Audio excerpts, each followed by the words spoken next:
Doctor Dipankar সরকার, পেশাগতভাবে আমি surgeon. গত 60 বছরের উপর আমাদের পরিবার নাকতলায় আছে। আমি এই অঞ্চলেরই ভিন্ন ভিন্ন বেসরকারি ও কিছু চ্যারিটেবল ট্রাস্টের সাথে যুক্ত। গত 16 বছরের উপর প্রায় 20,000-এর উপর পরিবারের অপারেশনের সাথে আমি যুক্ত।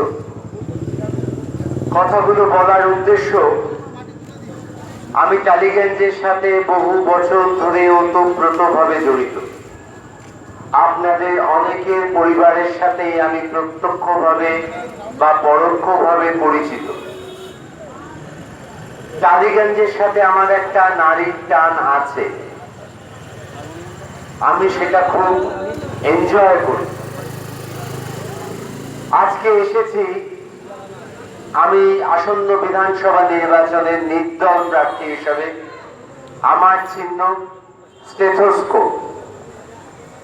বেশি কিছু দাবি নিয়ে আসিনি, শুধু এটুকু বলতে চাই, টালিগঞ্জের মানুষ, শুধু টালিগঞ্জ নয়, যাদবপুরের মানুষ, সব মানুষকে আমি ছোটবেলা থেকে আন্তরিকভাবে ভালোবাসি।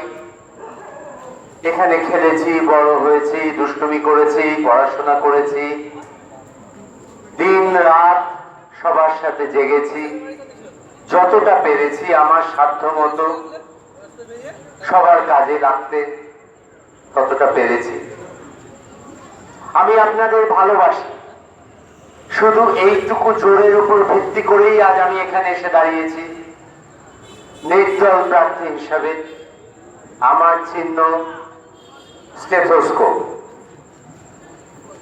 টালিগঞ্জ একটা গুরুত্বপূর্ণ আসন আগামী বিধানসভা নির্বাচনে। এই আসনে আমি একটা আরো গুরুত্বপূর্ণ প্রশ্ন তুলে ধরেছি, যা আমরা প্রতিনিয়ত ভাবছি, রেডিওতে শুনছি, টিভিতে দেখছি, পাড়ায় আলোচনা করছি, চায়ের দোকানে বসে আলোচনা করছি। আমরা কেউ কিন্তু রাজনৈতিক পরিস্থিতি নিয়ে খুব একটা খুশি নয়। কোনো বিশেষ দল বা কারণের মধ্যে আমি যেতে চাই না, তবে বহু বছর ধরেই সবারই কিন্তু কম বেশি মনে হয় রাজনীতিটা বোধহয় একটু ভালোভাবে করা যেত। তাই একটা ইম্পর্টেন্ট প্রশ্ন, গুরুত্বপূর্ণ প্রশ্ন আমি টালিগঞ্জের মানুষের কাছে রাখতে চাই, যে তথাকথিত দল 19-20 সেই দলগত রাজনীতি, নাকি সব ভুলে গিয়ে একজন মানুষকেও আপনারা আলাদা করে চাইতে পারেন? এই উত্তরটা কিন্তু পাওয়া খুব দরকার। আমি রাজি আছি অপেক্ষা করতে, আজ কাল পরশু, বহু বছর, 70 বছর আমরা অপেক্ষা করেছি বিভিন্ন দলকে নিয়ে, আরো হয়তো অপেক্ষা করতে হবে। রাজি আছি। দল না একজন সুস্থ, স্বাভাবিক, দায়িত্ববান নাগরিক, আমি ডক্টর দীপঙ্কর সরকার আপনাদের সামনে এসে দাঁড়িয়েছি। আমি যখন রাজনীতিতে আসতে চাই, গত বহু বছর ধরে আমি যে রাজনীতি নিয়ে ভাবছি, তখন অনেকগুলো কথা আপনারা, আমার এত প্রিয় মানুষ, আপনাদের কাছ থেকে আমি শুনেছি। বহু রাজনীতিবিদ বিভিন্ন দলে আমাকে রাজনীতির ব্যাপারে অনেক কথা শিখিয়েছে। অনেকেই বলেছেন, ডাক্তারবাবু হবে না, ছেড়ে দিন। আমাদের এখানে আমরা সবাই বড্ড বেশি পোলারাইজড, ওই কংগ্রেস, সিপিএম, তৃণমূল, এর বাইরে আমরা কিছু ভাবি না। ও আমার জানা আছে, এত বছর রাজনীতি করছি, কিচ্ছু হবে না, এখানে অন্যভাবে মানুষ ভাবতে পারে না। এটা কিন্তু মানুষকে অপমান করা। নতুন নতুন প্রজন্ম আসছে, প্রত্যেকটি মানুষ আলাদা, শিক্ষা অনেক বেড়েছে, আমরা সবাই পৃথিবীর কাছে অনেক উন্মুক্ত। আমরা নতুন ভাবে ভাবতে শিখেছি। আমাদের মানুষকে পোলারাইজড বলা মানে তাদের অপমান করা। আমরা সবাই নতুন ভাবে ভাবতে পারি, আমাদের সেই ক্ষমতা আছে। তাদের সেই সুযোগ দেওয়ার জন্যই আমি আজ এসে দাঁড়িয়েছি। অনেকে অনেকে কথাও বলেছে, শুনতে অবাক লেগেছে, ডাক্তারবাবু এখানে কিন্তু সব আগে থেকেই সেটিং আছে, আমরা যেভাবে ভোট করাবো, সব বাড়িতে কোথায় কি ভোট সব কিছু আমরা জানি। কে কত পার্সেন্ট ভোট পাবে, কে কিভাবে জিতবে, কিভাবে ভোট করানো হবে, সবই নাকি বেশ কয়েক মাস আগে ঠিক হয়ে গেছে। অবাক লেগেছে। এও কিন্তু মানুষকে অপমান করা, এটাও কিন্তু গণতন্ত্রে আমরা এক্সপেক্ট করি না। আসুন না, আমাদের মতো লোক আসছে, আমরা রাজনীতি নিয়ে অন্যভাবে ভাবি। যখন পশ্চিমবঙ্গের বাইরে যাই তখন কিন্তু সবাই যেমন পশ্চিমবঙ্গ নিয়ে অনেক ভালো ভালো কথাও বলেন, সামাজিক ভালো কথা, সাংস্কৃতিক ভালো কথা, খেলাধুলা, গান বাজনা, কবিতা, নাটক, কত কিছু, তেমন কিন্তু অনেকেই বলে তোদের ওখানে বড় বিরোধ, বহু বছর ধরেই কিন্তু এটা তোদের মানতেই হবে যে তোরা একসাথে কাজ করতে পারিস না, কোথাও যেন আটকায়। বিরোধ, রাজনৈতিক বিরোধ। আমরা সবাই বেশি নাকি পলিটিক্যাল। রাজনীতি তো আমাদের প্রথম পরিচয় হতে পারে না। আমরা তো পৃথিবীর শুরু থেকে নানাভাবে নিজেদের ভাগ করেছি, সাদা রং, কালো রং, ছেলে মেয়ে, শক্তিশালী দুর্বল, বড়লোক গরিব, ধর্ম, আমি মুসলমান, আমি হিন্দু, আমি খ্রিস্টান। আর কেন? শেষ বড় ভাগ এই রাজনীতি। আমি সিপিএম, আমি কংগ্রেস, আমি তৃণমূল, আমি বিজেপি, তোর সাথে কথা বলবো না, তোমার বাড়ি যাব না, এই তো অবস্থা। সেই জন্য রাজনীতিতে এসেছে। আসুন না, আমরা নতুন প্রজন্মের কাছে নতুন বার্তা দিই, সহযোগিতার রাজনীতি করি, শ্রদ্ধার রাজনীতি করি, ভালোবাসার রাজনীতি করি, একে অন্যকে একটু ভালো বলি, নতুন করে স্বপ্ন দেখি। অসুবিধা কি আছে? আবার সেই প্রশ্ন, পশ্চিমবঙ্গের মানুষ, টালিগঞ্জের মানুষ, তাদের কাছে প্রশ্ন, দল না মানুষ? আপনারা কিন্তু এই প্রশ্নের উত্তর দেওয়ার জন্য প্রস্তুত থাকুন। আর 5 দিন বাদে এটা আপনাদের বেছে নিতেই হবে।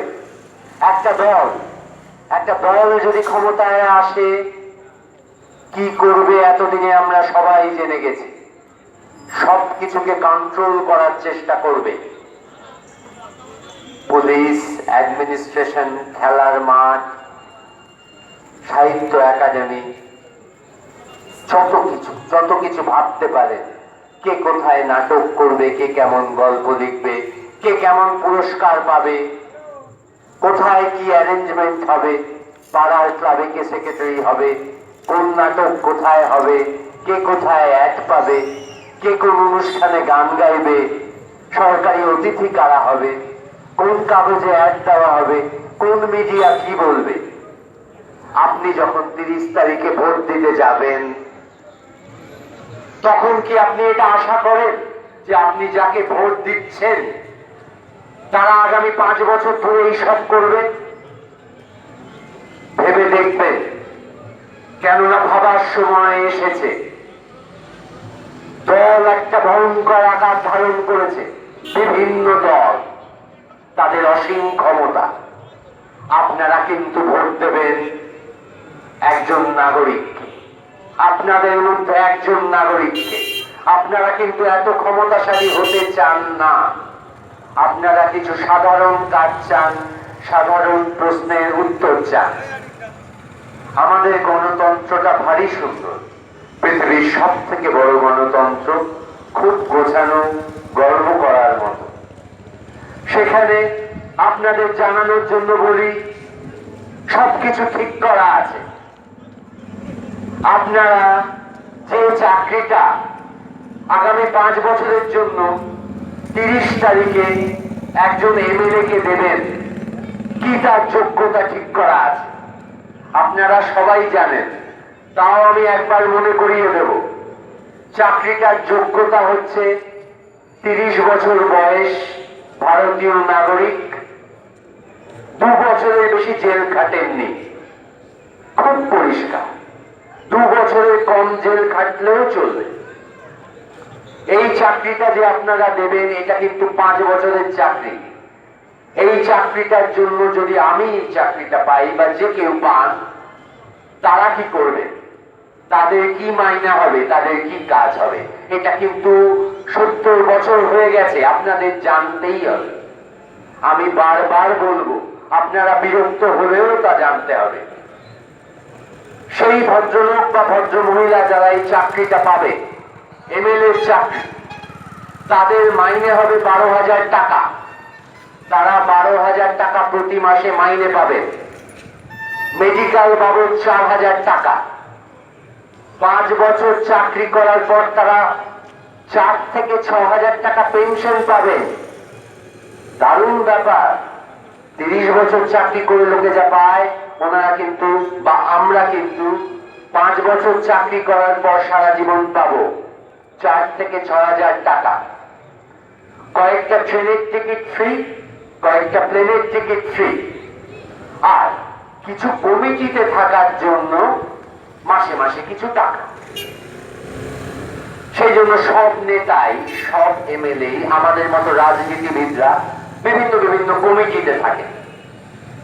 চাকরিটা খারাপ না, আপনাদের দেওয়া চাকরিটা, যেটার জন্য এত কিছু করছেন আপনারা, এত কষ্ট করে ভোট দেবেন, সেটার কোয়ালিফিকেশন এবং চাকরির মাপকাঠি, মাইনেপত্র মন্দ নয়, কিন্তু একটা কিন্তু থেকে যায়। এই চাকরিটার জন্য কেন এত ছটপটানি, কেন এত ঢাকঢোল পিটিয়ে হইচই?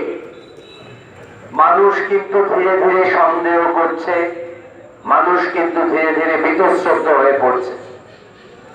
এত পোস্টার, এত ব্যানার, এত হোর্ডিং, এত প্রচার, দেয়াল লেখা, radio, FM, audio visual media, social media, tableau চলছে, জিঙ্গল বাজছে, আর কত বড় বড়, কেউ 10,000-এর মিছিল, তো কেউ 50,000-এর মিছিল। কেন? ওই চাকরিটার জন্য 12,000 টাকা যার মাইনে। আপনাদের জানা উচিত, ভোট দেওয়ার আগে প্রত্যেকটি মানুষের জানা উচিত যে কেন এটা। জবাব দিতে হবে তাদের।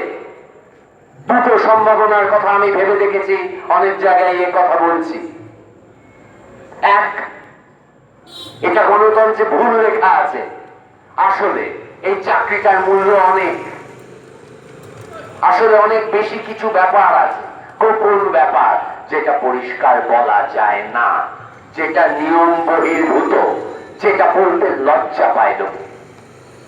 হতে পারে আরেকটা সম্ভাবনাও আছে, সেটা হচ্ছে দেশপ্রেম, তীব্র দেশপ্রেম।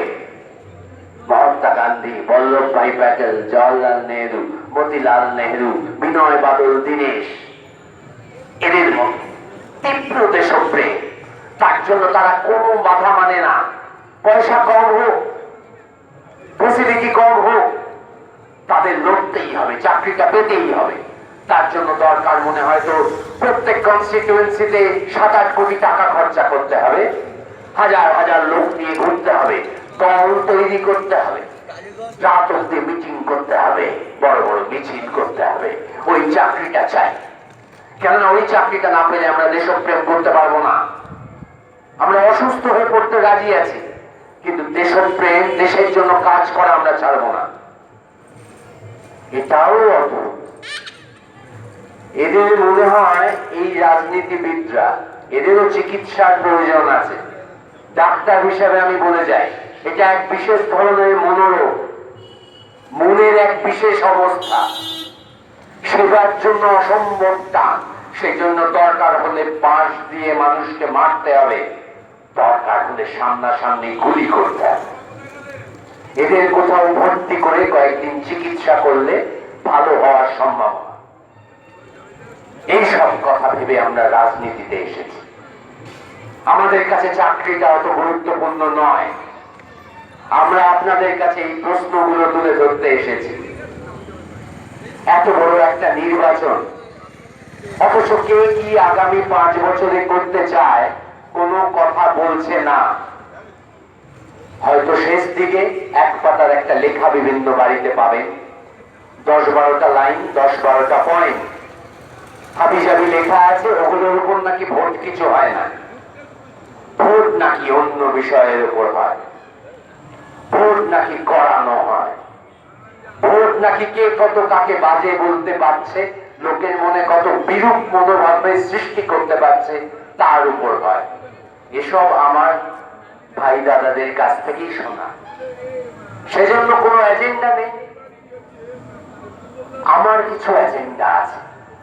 আমি এসেছি এখানে রাজনীতিতে থাকতে, বারবার এই এজেন্ডাগুলোর কথা বলতে, উন্নয়নকে একটু অন্য চোখে দেখতে, সবার জন্য সমান সুযোগ, শিক্ষা, স্বাস্থ্য, আইন।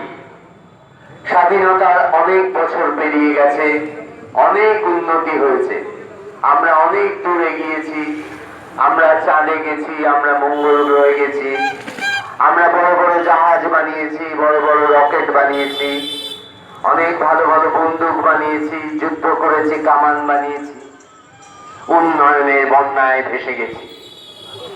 আমি চাই পারিবারিক উন্নয়ন। উন্নয়নে অনেক সময় আমরা স্টেপ জাম্প করে ফেলেছি। উন্নয়নে স্টেপ জাম্প করা চলে না। আমি বহু মানুষকে জিজ্ঞেস করেছি যার ছেলে 8 থেকে আর পড়তে পারেনি, যে আপনি কি গর্বিত যে আপনার দেশ এমন রকেট বার করেছে যে মঙ্গল গ্রহে যাচ্ছে? সে বলল, আমি গরিব মানুষ, আমি ডাক্তারবাবু কিছু জানি না। আমি অনেক মানুষকে জিজ্ঞেস করেছি যে ডেঙ্গুতে মারা যাচ্ছে, কোথাও ভর্তি করতে পারছে না, তাকে জিজ্ঞেস করেছি আপনার কি ভালো লাগছে? চারপাশে কি সুন্দর আলো জ্বলছে, ব্রিজ তৈরি হয়েছে, কত কিছু চলছে, আমরা কত নতুন ধরনের কত কিছু কিনছি, ইসরায়েল থেকে কত অস্ত্র কিনছি, আপনি কি গর্বিত? না, সেও গর্বিত নয়। আসুন, যে উন্নয়ন প্রত্যেকটি পরিবারকে ছুঁয়ে যাবে না, সেই উন্নয়ন নিয়ে আমরা আলোচনা করব না। আমার এই সামনের বাড়িটিতে, চায়ের দোকানটিতে যে আছে, সে 7 মাস আমার কাছে চিকিৎসা করিয়েছে একটা ছোট্ট চ্যারিটেবল ট্রাস্টে। আমার মা চলে যাওয়ার পর ওটা আমরা তৈরি করেছি। 50 টাকা দিয়ে ওখানে দেখানো যায়। ওদের সামর্থ্য অত ছিল না। আমরা চেষ্টা করেছি, 7 মাস সময় নিয়েছি, আস্তে আস্তে ভালো করেছি। দায়িত্ব নিক সরকার। সরকার সব মানুষের জন্য সমান সুযোগ দিক। স্বাস্থ্য খাতে টাটা বিড়লার ছেলে মেয়ে, আমার ছেলে মেয়ে, আপনার ছেলে মেয়ে, সবার জন্য স্বাস্থ্য পরিষেবা একই রকম হোক, একই রকম, কোনো পার্থক্য থাকবে না। ভালো হোক মন্দ হোক, একই রকমের হাসপাতাল, একই পরিষেবা। হাসপাতাল থেকে ফেরার সময় একই রকম হাসি, কোনো পয়সা লাগবে না। হাসপাতাল বা ডাক্তারকেও সন্দেহ করতে হবে না। সরকার তার দায়িত্ব নিক। অনেক দেশে নিয়েছে। শিক্ষার ব্যাপারেও একই কথা বলতে চাই। শিক্ষা একই রকম হোক, সমান সুযোগ, একই রকম শিক্ষা সবার জন্য। আমার আপনার সবার ছেলে একইভাবে পড়াশোনা করুক, আইনও সবার জন্য একই রকম হোক। হতেই পারে মানুষ নইলে বড় অসহায় বোধ করে, বড় বড় আদালত যেতে ভয় লাগে, আইনজীবীরা তাদের কাছে যেতে ভয় লাগে, অনেক খরচা, অনেক ঘুরতে হবে, মানুষ ভীত হয়ে পড়ে। সরকার দায়িত্ব নিক, বাদী বিবাদী দুপক্ষের জন্য উকিল ঠিক করে দিক, সরকার করুক। দেশের মানুষের ভক্তি, শ্রদ্ধা, ভালোবাসা ফিরে আসবে। আমরা অন্যভাবে দেশকে দেখতে শিখব। পৃথিবীর বহু দেশে এটা হয়েছে, ভালোভাবে হয়েছে। ইংল্যান্ডেও হয়েছে, গরিব দেশ ভেনেজুয়েলায়ও হয়েছে। যেটুকু জানি আমি বললাম, সত্যি কথা। এটা কিন্তু সম্ভব। কি করে সম্ভব? বর্তমানে আমরা 100 টাকা 2 টাকা 70 পয়সা ব্যয় করি স্বাস্থ্য ও শিক্ষা খাতে। আমরা যদি 17 টাকা ব্যয় করতে পারি, 100 টাকা রোজগার করলে 17 টাকা, তাহলে এই সুবিধা আমরা প্রত্যেকটি নাগরিক যিনি ফুটপাতে রাত কাটান তার কাছেও পৌঁছে দিতে পারি। সব ব্যাপারে সাম্যের কথা হয়তো আমরা বলতে পারবো না, কিন্তু এগুলো খুব গুরুত্বপূর্ণ বিষয়, প্রত্যেকটি পরিবারের বিষয়। ভাবুন তো, আমাদের প্রত্যেকের ফ্যামিলিতে শিক্ষা স্বাস্থ্য নিয়ে যদি ভাবতে না হয়, তাহলে পৃথিবীটা কত সুন্দর হতো। হবে। আমরা এসছি রাজনীতিতে, এটা নতুন ধরনের রাজনীতি, বিষয়গুলো আলাদা, শুধু উন্মেষ সমালোচনা নয়, আরো অনেক বিষয় কিন্তু গত 70 বছরে জমে আছে। এই তীব্র উন্নয়ন, বাঁধ ভাঙা উন্নয়নের জোয়ারে ভেসে যেতে গিয়ে আমরা কিন্তু অনেক কিছু দেখেও দেখছি না।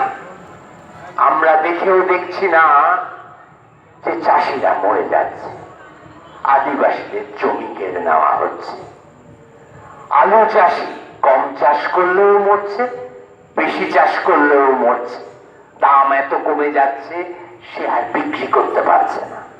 দুদিকেই বিপদ। এদেরকেও তো আমরা প্রোটেক্ট করতে পারছি না।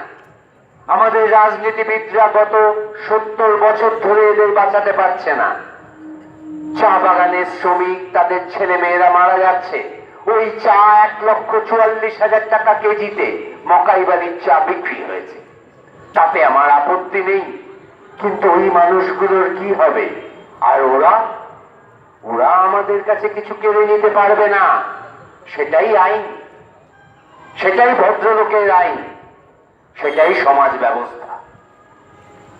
তাহলে আমরা পারছি না কেন? আপনারাও বারবার ভাবুন, ভোট দিতে যাওয়ার আগে বারবার ভাবুন, এই প্রশ্নগুলোর উত্তরের সময় এসেছে। ওই যে চাকরি দিচ্ছেন লোকগুলোকে, ওরা কি করছে? ওরা অনেক পয়সা নিয়েছে, ওরা বিভিন্ন খাতে এত পয়সা নিয়েছে, বলে না বলে, লজ্জা পেয়ে না পেয়ে এত পয়সা নিয়েছে যে ওরা সেসব লোকেদের কাছে খুব ঋণী হয়ে গেছেন। তাই ওনারা যখন ক্ষমতায় আসছেন, বিভিন্ন দলের রাজনৈতিক নেতারা যারা পয়সা দিয়েছেন তাদের এজেন্ডাই ফলো করছেন। এটা খুব সহজ, স্বাভাবিক, সত্যি কথা। এর মধ্যে লোকছাপা কিছু নেই, কাউকে সমালোচনার বিষয়ও নেই। এই যে এক একটা ইলেকশনে, এক একটা কনস্টিটিউয়েন্সিতে, বিধানসভায় এত খরচা হচ্ছে, এটা নিয়ে প্রশ্ন করার সময় এসেছে। এত পার্টি অফিস, এত দলীয় রাজনীতি, আমরা সবাই যুক্ত তার সাথে, কেউ ফিল করছি না, কিন্তু প্রশ্ন এসেছে। এত বড় দলীয় স্ট্রাকচার, এত বড় গণতন্ত্রের কাঠামো, এটাকে মেনটেন করতে গিয়ে আমরা ঋণী হয়ে পড়ছি। তাই যেদিন ইলেকশনের রেজাল্টটা বেরোবে 19শে মে, তারপর দিন থেকে আমরা তাদের কথা শুনে চলবো যারা আমাদের পয়সা দিয়েছে। আসুন না, আর বেশি কথা না বাড়িয়ে একটু অন্যভাবে ভাবি। এই দলগুলোর বাইরে একটা রাজনৈতিক পরিকাঠামো, যার সূত্রটা হয়তো এই টালিগঞ্জে আমাকে দিয়ে, আমার মতো মানুষকে দিয়ে, যে সাধারণ কয়েকটা ইস্যুকে, প্রত্যেকটি পরিবারের শিক্ষা, স্বাস্থ্য, আইন নিয়ে যে লড়াই করতে চায় বাকিটা জীবন, রাজ্য স্তরে ও জাতীয় স্তরে আপনাদের সমর্থন পেলে নতুন একটা দল করতে চায় যারা শুধু এই 3টে বিষয় নিয়েই এগোবে, স্বাস্থ্য, শিক্ষা, আইন। তাকে যদি সমর্থন করা যায়, রাজনীতি একটা নতুন দিশা পাবে। আজকে সময় এসেছে সেই দল, সেই রাজনীতিবিদ টালিগঞ্জের 2,54,000 ভোটার, আপনারা যাকে নির্বাচন করবেন অদ্ভুত ভাবে পরের দিন থেকে সে হয়ে যাবে ভিআইপি। চারপাশে লোক থাকবে, তার সিকিউরিটি থাকবে। আপনারা যারা তাকে নির্বাচন করবেন, যে কোনো মানুষকে, তাদের যাতে আপনারা কোনো ক্ষতি না করে ফেলেন, তাদের ঘিরে থাকবে পুলিশ। তারা বিজয় মিছিল করবে, আপনারা ভয় পাবেন। দুদিন বাদে ভয় পেতে থাকবেন সেই মানুষটিকে যে হাত জোর করে এসেছিল, যাকে আপনারা নির্বাচন করেছেন। আসুন না একটু সাধারণভাবে ভাবি। এই পোলারাইজ যে কথাটা আমি আগেও বলেছিলাম, এই রাজনীতি আপনারা কিন্তু যে দলকেই দেবেন সে দলে 19-20 ভাববে। তাই আপনাদের জন্য একটা ছোট প্ল্যাটফর্ম নিয়ে এসেছি, একটা ছোট দাঁড়ানোর জায়গা। আমাকে সমর্থন করা নয়, আমার চিন্তা ভাবনাকে সমর্থন করা। আপনি একটা ভিআইপি তৈরি করবেন না, আপনি একটা অগ্রাসী দল যে সমাজকে খেয়ে ফেলার জন্য এগিয়ে আসছে, সেরকম একটা দলকে তৈরি করবেন না। আপনি একটা সাধারণ মানুষকে নির্বাচিত করবেন, যে কিছু সাধারণ কথা বলবে, যে উন্নয়নে ছোটবেলার অঙ্কের মতো স্টেপ জাম্প করবে না, প্রত্যেকটি পরিবারের শিক্ষা ও স্বাস্থ্যের দিকে আগে নজর দেবে। চাঁদে বা মঙ্গল গ্রহে যাওয়া নয়, বড় বড় ব্রিজ বা বড় বড় রাস্তা করাও দরকার, কিন্তু অসুস্থ অশিক্ষিত সমাজকে নিয়ে নয়। তাকে সম্পূর্ণ সাহায্য করার দায়িত্ব কিন্তু আমাদের সরকারের। স্বাধীনতার প্রথম 10-15 বছর না হয় মেনে নেওয়া যেত, আজ কিন্তু আর মেনে নেওয়া যায় না। রাজনীতিতে আপনাদের পয়সা, আপনাদের ইঞ্জিনিয়ার, আপনাদের শ্রমিক, অথচ রাজনীতিবিদরা দিনের পর দিন, রাতের পর রাত, বছরের পর বছর খালি ক্লেম করছেন, তোমাদের জন্য আমি এটা করে দিলাম, ওটা করে দিলাম। আজকে সবকিছু আমাদের নিজেদের। আমরা নিজের বলে ভাবতে শিখি, তাতে ভালো হবে। আমরা নিজেদের নিয়ে, আমাদের দেশকে নিয়ে গর্ববোধ করব। প্রত্যেকটি জিনিস আমাদের। চেন্নাই শহরও আমাদের, দিল্লি শহরও আমাদের, তাজমহল আমাদের, এই লেক গার্ডেন্সের লেকটাও আমাদের, তাই না? এগুলো তো ভাবতে হবে। আমাদের কেউ কিছু করে দেন না, তারা আমাদের প্রতিনিধিত্ব করেন, একটা চাকরি করেন, সামান্য চাকরি। পিছনে ওই দলটা নিয়ে তারা যা পাওয়ার পলিটিক্স করেন, আমি আপনি কিন্তু নির্বাচনে ভোট দিই তা করার জন্য নয়, তা করার জন্য অনেক লোক আছে। আসুন সেই সব মানুষগুলোকে খুঁজে বার করি। আজকে কিন্তু সরকারি কর্মচারীরা খুশি নয়। তারা এত কাজ করেন, দিবারাত্র কাজ করেন, কথা বলতে পারেন না। আমি অনেককে চিনি, আমি ডাক্তার হওয়ার জন্য অনেককে চিনি। তারা কিন্তু ভেতরে ভেতরে গুমড়ে মরছেন। তারা ভয় পান দিয়ে, তারা ভয় পান বদলি, তারা ভয় পান ছুটি, ভয় পান শাস্তি। আসুন না, তারা তো আমাদের হিরো। এই কর্পোরেশনের ওয়াটার ওয়ার্কসের লোকেরা হিরো, সিএসসি ইঞ্জিনিয়াররা হিরো, বিএসএনএল এর টেলিফোনের পরিষেবা যারা দেন তারাই তো আমাদের আসল হিরো। এই জুডিশিয়ারি, ভারতের আইন ব্যবস্থা কি দারুণ, পৃথিবীর মধ্যে সেরা, তারা আমাদের হিরো। এই পুলিশ, রিজেন্ট পার্ক, নেতাজি নগর, যাদবপুর, বাঁশদড়ি থানার পুলিশ, এই টালিগঞ্জ অঞ্চলের পুলিশ। আমি পুলিশের ঘরের ছেলে, আমার বাবা পুলিশে ছিলেন। আমি জানি এরা কত ভালো কাজ করে, কিভাবে কাজ করে। সারা পৃথিবীতে এদের সেকেন্ড স্কটল্যান্ড ইয়ার্ড বলা হয়। এরা আমাদের সুরক্ষা। আমরা এত রাতে এখানে বসে কথা বলছি, গল্প করছি, সুরক্ষিত আছি। অসাধারণ এরা, এদেরকে সম্মান করি। দমকল কর্মীদের সম্মান করি।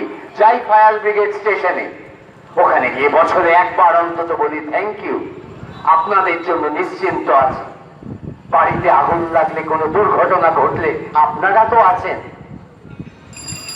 আজকে সেনাবাহিনী আছে, কি বিশাল সেনাবাহিনী, আর্মি, তাদের সম্বন্ধে আমরা কিচ্ছু জানি না। আমাদের আমাদের বর্ডারের সুরক্ষা তারা করছেন। এখানে যদি উপরওয়ালা না করুক, একটা ভূমিকম্প হয়, দৌড়ে আসবে দমকল কর্মী, দৌড়ে আসবে আর্মি, ওরাই কিন্তু বাঁচাবে।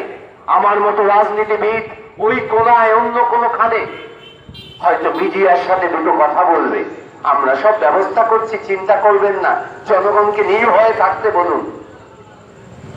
আসুন না, আসল হিরোদের একটু সম্মান জানাই, যারা প্রতিনিয়ত কাজ করছেন তাদের একটু সম্মান করি।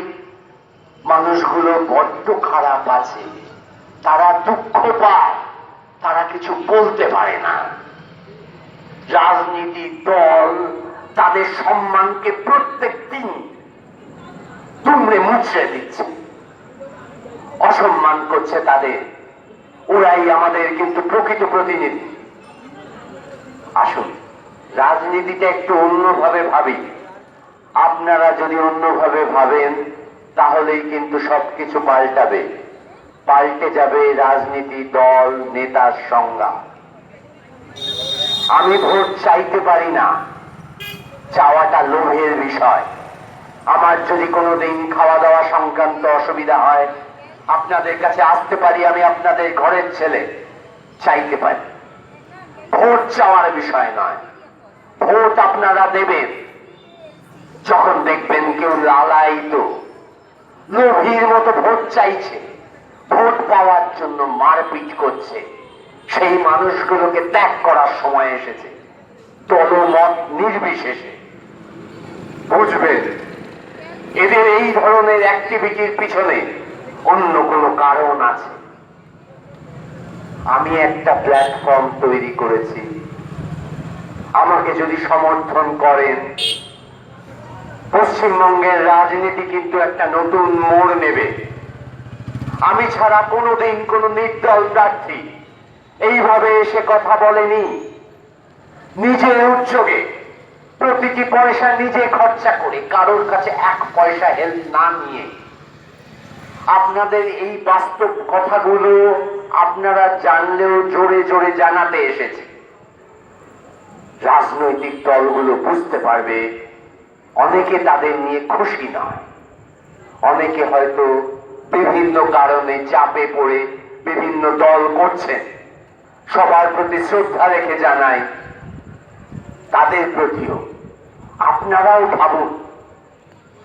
আমার মতো একটা লোক, একটা সাধারণ ডাক্তার, সুস্থ স্বাভাবিক সাধারণ একটা নাগরিক, যে আপনাদের সাথে বহু বছর ধরে আছে, তাকে আপনারা সমর্থন করলে বার্তাটা কিন্তু পরিষ্কার হবে। দলগুলো নিজেদের পাল্টাতে বাধ্য হবে, তারা